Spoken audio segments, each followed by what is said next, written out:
Selangor mencipta sejarah apabila loji sisa kepada tenaga WTE pertama di negeri itu dan terbesar di Asia Tenggara Jeram 1 mula beroperasi secara rasmi tengah malam tadi.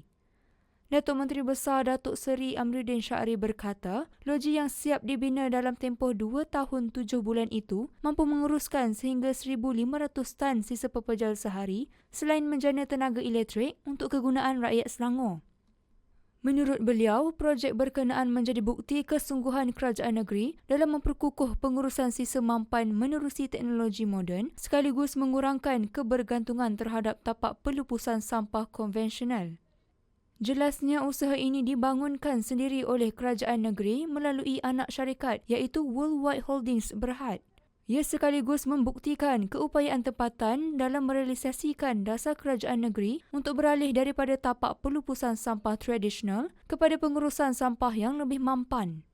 Amruddin berkata kerjasama antara Worldwide Holdings Berhad dan Shanghai Electric Power Generation Sdn Berhad membolehkan loji tersebut menjana sehingga 26 megawatt tenaga serta menghasilkan 1.248 juta kilowatt jam tenaga elektrik. Beliau turut merakamkan penghargaan kepada semua pihak termasuk Worldwide Holdings Berhad, rakan strategik dan pihak berkuasa tempatan PBT yang terlibat menjayakan projek berkenaan.